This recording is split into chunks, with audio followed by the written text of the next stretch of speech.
तो गाइज आखिरकार the beginning after the end season 2 आ चुका है और इसलिए आज हम सीजन 1 को एक बार फिर से फास्ट रिकैप में देखने वाले हैं। अगर आपने अभी तक ये एनिमे नहीं देखा तो आज की वीडियो के बाद पूरी कहानी आसानी से समझ आ जाएगी और जिन्होंने पहले ही देख लिया है उनके लिए ये एक परफेक्ट रिफ्रेश होने वाला है। तो बिना किसी देर के चलिए शुरू करते हैं। हमारी कहानी शुरू होती है किंग ग्रे से, जो अपनी दुनिया का सबसे ताकतवर और सबसे खौफनाक राजा था। उसके सामने आने वाला कोई भी दुश्मन ज्यादा देर तक जिंदा नहीं बचता था। उसने अनगिनत युद्ध जीते, पूरा साम्राज्य अपने कब्जे में किया, लेकिन इतनी ताकत होने के बावजूद उसकी जिंदगी में एक चीज की हमेशा कमी रही और वो थी अपनों का प्यार। बचपन से लेकर राजा बनने तक उसके पास सिर्फ ताकत थी, लेकिन परिवार, दोस्त या कोई अपना कुछ भी नहीं। और फिर एक दिन अचानक एक रहस्यमयी बीमारी उसकी जान ले लेती है। लेकिन कहानी यही खत्म नहीं होती। जैसे ही वो दोबारा अपनी आंखें खोलता है तो खुद को एक बिल्कुल नई दुनिया में पाता है। इस बार वो कोई राजा नहीं बल्कि एक छोटा सा बच्चा बन चुका होता है। उसके सामने एक कपल खड़ा होता है जो खुशी से रोते हुए उसका स्वागत कर रहा था। तभी उसे पता चलता है कि उसका नया नाम है आर्थर लेविन और ये दोनों उसके नए माता पिता हैं, रेनॉल्ड्स और एलिस। आर्थर को कुछ भी समझ नहीं आता। उसके दिमाग में अभी भी उसकी पिछली जिंदगी की सारी यादें मौजूद थीं। वो मन ही मन सोचता है, मैंने पूरी जिंदगी लड़ाइयाँ लड़ी, लोगों को हराया, राजा बना, सिर्फ दोबारा बच्चा बनने के लिए। लेकिन धीरे धीरे उसे महसूस होने लगता है कि ये नई जिंदगी उसकी पुरानी जिंदगी से बिल्कुल अलग है। यहाँ उसे पहली बार माँ बाप का प्यार मिलता है। हालांकि बेबी बॉडी में रहना उसके लिए किसी सजा से कम नहीं था। न वो ठीक से चल सकता था, न बोल सकता था और ऊपर से हर छोटी बड़ी चीज के लिए अपने पेरेंट्स पर डिपेंड रहना पड़ता था। कई बार तो वो खुद पर ही शर्मिंदा हो जाता था। लेकिन फिर एक दिन उसके सामने कुछ ऐसा होता है जो उसकी पूरी सोच बदल देता है। उसके पिता रेनॉल्ड्स अपनी हथेली में माना इकट्ठा करते हैं और एक ही वार में एक बड़े पत्थर को कई टुकड़ों में तोड़ देते हैं। लेकिन तभी एक छोटा सा पत्थर उड़कर उनके सिर पर लग जाता है और अगले ही पल आर्थर की माँ एलिस हीलिंग मैजिक इस्तेमाल करके उन्हें तुरंत ठीक कर देती हैं। आर्थर ये सब देखकर हैरान रह जाता है। वो सोचता है, रुको, ये क्या था? ये दुनिया सच में मैजिक वाली दुनिया है? यहीं से आर्थर के अंदर इस नई दुनिया को समझने की जिज्ञासा और बढ़ जाती है। धीरे धीरे आर्थर बड़ा होने लगता है। बाहर से वो एक मासूम बच्चा दिखता था, लेकिन अंदर से अभी भी वही किंग ग्रे था।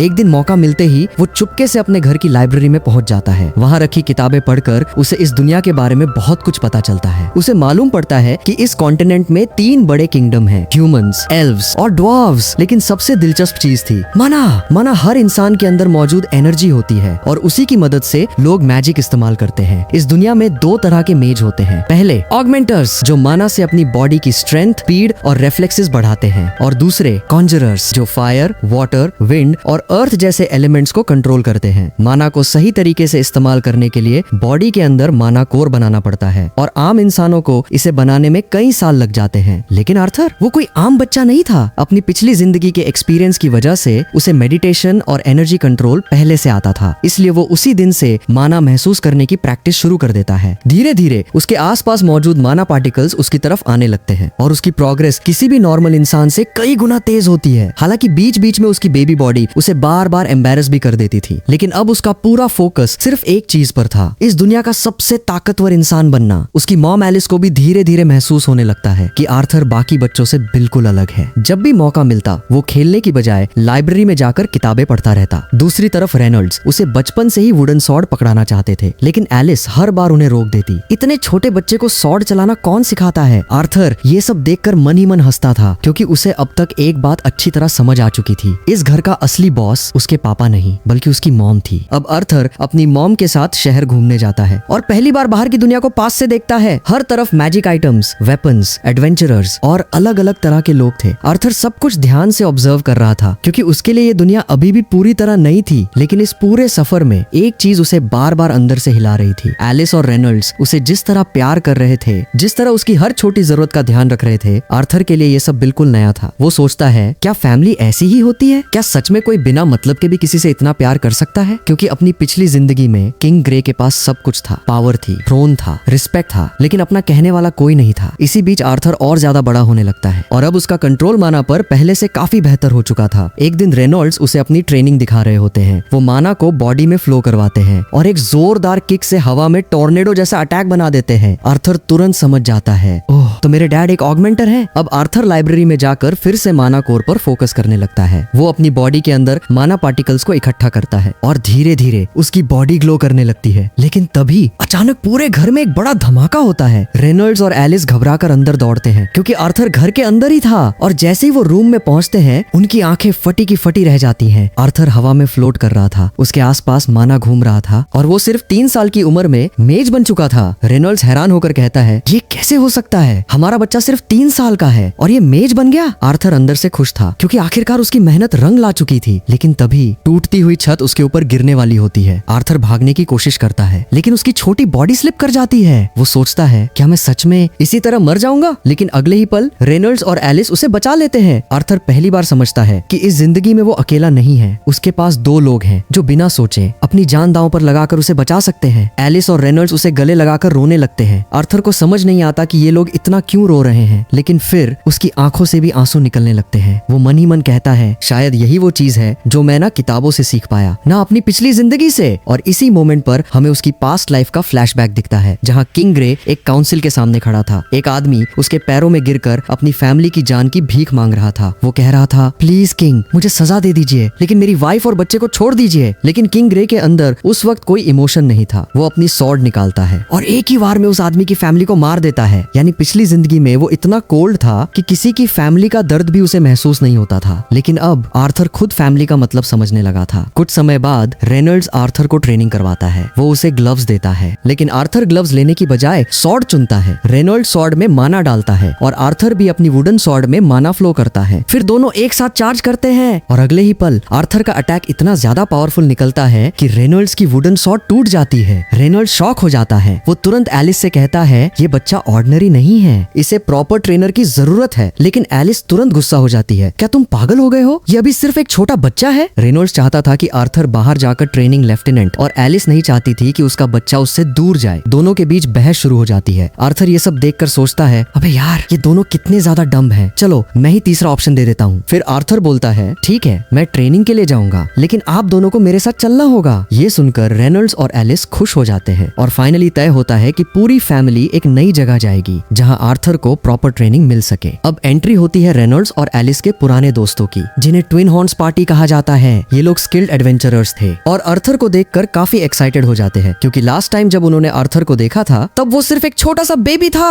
अब सभी लोग कार्ट में बैठकर जर्नी पर निकल जाते हैं। आर्थर अपनी मॉम के पास बैठा हुआ था और रास्ते भर इस दुनिया को ऑब्जर्व कर रहा था। लेकिन थोड़ी देर बाद जंगल में रेस्ट करते समय एक वुल्फ पैक उन पर अटैक कर देता है। ट्विन हॉर्न्स के मेंबर्स तुरंत एक्टिव हो जाते हैं। कुछ लोग अपने वेपन से फाइट करते हैं और कुछ मैजिक स्पेल्स कास्ट करते हैं। आर्थर सबको ध्यान से देखता है और समझ जाता है कि इनमें कुछ ऑगमेंटर्स हैं और कुछ कॉन्जरर्स। रात में जब सभी लोग कैंप फायर के पास बैठे होते हैं तो एलिस रेनॉल्ड्स की चोट हील करने जाती है, लेकिन तभी हेलन उसे रोक देती है। सभी मेंबर्स तुरंत आसपास चेक करते हैं, क्योंकि एलिस कोई नॉर्मल मेज नहीं थी, वो एक एमिटर थी। एमिटर यानी ऐसा रेयर मेज जो हीलिंग मैजिक इस्तेमाल कर सकता है। और क्योंकि हीलर्स बहुत रेयर होते हैं, दुश्मन सबसे पहले उन्हीं को टारगेट करते हैं। यही आर्थर को समझ आता है कि उसकी मॉम असल में कितनी ज्यादा स्पेशल है, और शायद इसी वजह से उसके पेरेंट्स दुनिया से दूर एक छोटे से गांव में रहते थे। इसके बाद एडम रेनॉल्ड्स से पूछता है, अगर तुम्हें प्रॉब्लम ना हो तो क्या मैं आर्थर के साथ प्रैक्टिस कर सकता हूँ? अगले ही सीन में फाइट सेटअप रेडी होता है। एडम अपने वेपन में माना डालता है और आर्थर भी अपनी वुडन स्वॉर्ड में माना फ्लो करता है। आर्थर माना को अपने पैरों तक स्प्रेड करता है, जिससे उसकी स्पीड अचानक बहुत ज्यादा बढ़ जाती है। वो पलक झपकते ही एडम के पीछे पहुंच जाता है, लेकिन जैसे ही दोनों का कांटेक्ट होता है आर्थर की हल्की बॉडी हवा में उड़ जाती है। तभी एंजेला मैजिक कास्ट करके उसे बचा लेती है। सभी लोग एडम पर चिल्लाने लगते हैं, तुम पागल हो गए हो क्या? वो एक छोटा बच्चा है। लेकिन एडम शॉक होकर कहता है, वो बच्चा नहीं है, वो एक मॉन्स्टर है। और यहीं से सबको साफ समझ आ जाता है कि आर्थर लेविन की जर्नी अब सच में शुरू हो चुकी है, क्योंकि ये बच्चा सिर्फ रिबॉर्न किंग नहीं है, बल्कि इस दुनिया का फ्यूचर स्ट्रॉन्गेस्ट मेज बनने वाला है।